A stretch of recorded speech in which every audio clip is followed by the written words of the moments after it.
بيبدأ الفيلم قبل 19 سنة مع مارتن المراهق اللي بيسافر بعيد عن أهله. ولما بيركب الأتوبيس بيتعرف على مات اللي هو كمان هربان من أمه وجوزها اللي بيعاملوه وحش، وبيتعطل بيهم الأتوبيس وبيضطروا يأجروا عربية.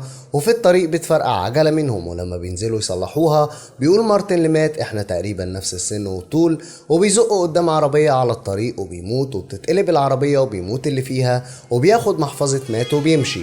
وبنيجي للوقت الحاضر وبنشوف حفار أثناء عمله بيطلع جثة مدفونة، وفي الوقت ده ريبيكا بتكون مسافرة على مركب وبتنزل منه بسرعة وبتروح لأقرب مركز شرطة تبلغ إنها شافت ابنها المتوفي من 19 سنة، وإنها عرفته من عينيه، وبتحذر الشرطة من إنه خطير، وبتستدعي الشرطة المحققة سكوت لخبرتها في فك ألغاز قضايا القتل.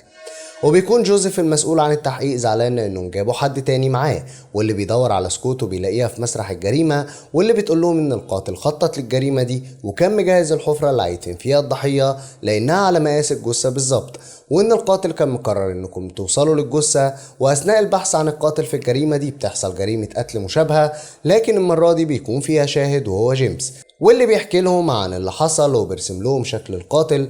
وبتشغل القضية دي كل تفكير سكوت، وتحاول توصل لحل اللغز وتوصل للقاتل. وبيوصل الخبر للإعلان عن وجود قاتل متسلسل في المدينة، وعن طريق الصورة اللي رسمها جيمس بيوصلوا لشقة إيجار لشخص شاكين إن هو القاتل.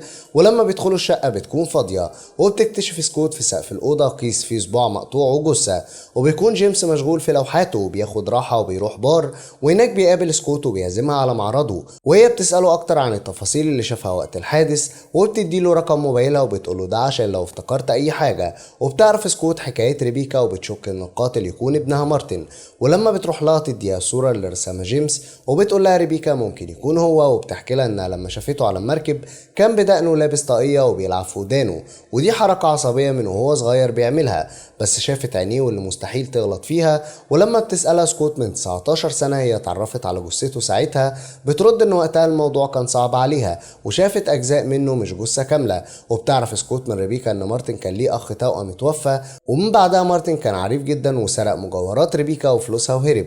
وبعدها بأيام جالها خبر وفاته في حادثة، وبتتفرج سكوت على الصور وبتركز في تفاصيل كل حاجة في البيت. وبتخرج سكوت جثة مارتن المدفونة وبيعرضوها على الطب الشرعي، وبتطلع مش جثة مارتن أصلا.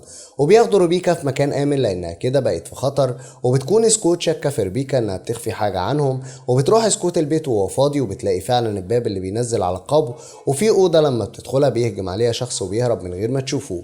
وبتشرح سكوت للشرطة ان مارتن هو القاتل المتسلسل، وكمان انه بيقتل الضحية وبينتحل شخصيتها لانه معقد بسبب حياته وتفضيل امه لاخوه التوأم عنه. وبيبلغ جيمس انه تعرض للسرقة. ولما بتروح سكوت تعرف من خلال جدول مواعيده انه هيقابل شخص اسمه كلارك والأول مرة، وانه زبون بيشتري لوحاته، وبتشك الشرطة انه ممكن يكون مارتن، وبيحاولوا يقنعوا جيمس ان يقابله بعد الحاح بيوافق. وبتوصله سكوت لبيته اللي بيكون فيه حراسة الشرطة، وبيكون في حد بيراقبه من بعيد. وتاني يوم بيجهز جيمس مع الشرطة اللي بتركب له مايك وبيروح المكان المتفق عليه، لكن كلارك بيتأخر وبيكون جيمس باين عليه التوتر، وبيلاقي قدامه ملحوظة مكتوب عليها قابلني في الحمام. ولما بيروح وهو خايف بيجيله جوزيف يقول له تعالى خلاص شكله كشفنا، وبيتوتر جيمس اكتر لانه كده كلارك هيقتله لانه بيتعاون مع الشرطة. وبتوفر الشرطة لجيمس مكان آمن. وبتروح سكوت لرئيسها إليان وبتقول له انا وصلت لك لمرحلة كويسة تقدر تقبض بيها على القاتل، وانها لازم تمشي لانها بدأت تحب الشاهد في القضية وهو جيمس، لكنه بيرفض لانه لسه محتاج لها.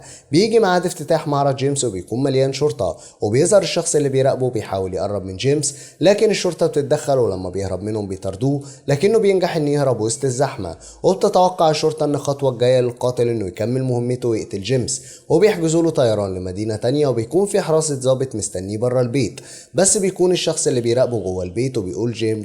وبيقول لجيمس رايح فين يا حبيب قلبي، وبيخنقه وبيقول له قلت ايه الشرطه عني. وبيحصل بينهم خناقه، وبيدخل الضابط اللي بره، وبتيجي سكوت في التوقيت ده وبتسمع ضرب نار، ولما بتدخل بتلاقي الضابط مقتول والقاتل هرب بعربيته. وبتطارده سكوت بعربيتها وهو بيهرب منها، بتتصدم العربيه وبيكون معاه جيمس اللي بيخرج سليم من العربيه، وبيمسك جيمس المسدس وبيضربه بالنار، وبعدها بتنفجر العربيه. وبيكون جيمس متعور وبياخد كام غرزه، وبيقول لجوزيف انه محظوظ انه ما ماتش. وبالليل بيروح لها سكنها وبيحصل بينهم علاقة. وتاني يوم بتشوف سكوت آثار دم على رقبتها وبتجري على جيمس اللي بتكون الغرز بتاعته فكت وبتوديه مستشفى علشان يخيطها من جديد. وهناك بيجي لها اتصال من جوزيف ان ريبيكا موجودة في المستشفى علشان تتعرف على جثة مارتن. ولما بيوصلوا بتقول ريبيكا انه مش مارتن وبتمشي. ولما بتركب الاسانسير بيكون جيمس موجود وبيقول لها ازيك يا امي. ولما بتحاول تخرج بيمنعها وفي الوقت ده بتحاول سكوت تلحق ريبيكا فبتنزل لها على السلم وبتلحقها. ولما بتفتح الاسانسير بتلاقي جيمس اللي طلع مارتن دابح ريبيكا. ولما بتشوف سكوت ده بتتصدم وبتقع مكانها ومش بتلحق الشرطة تمسك مارتن. ولما بتروح الشرطة بيته مش بتلاقي أي حاجة وبيكون متعصب جوزيف من سكوت وبيضربها بالقلم لأنها السبب في اللي حصل بقربها من مارتن اللي ضحك عليها واستغلها. بيسافر مارتن وهو في القطر بيبدأ يتعرف على شخص ويعرف منه تفاصيل حياته علشان يقتله وينتحل شخصيته. وبعدها بيتصل بسكوت وبيقول لها ايه رأيك في الدماغ دي بقى خليتك تحبيني ودخلنا في علاقة مع بعض. ولما بتروح سكوت بتفتكر كل حاجة وبتعرف تفاصيل اللي حصل ان هو اللي قتل الضابط بعد ما قتل الشخص اللي اتهجم عليه.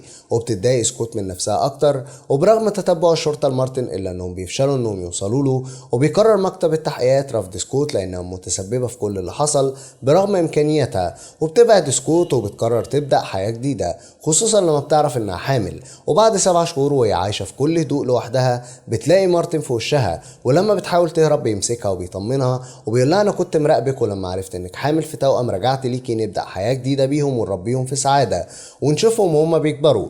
ولما بترفض بيضربها وبتقول له دول مش ولادك دول ولاد جيمس اللي انا حبيته.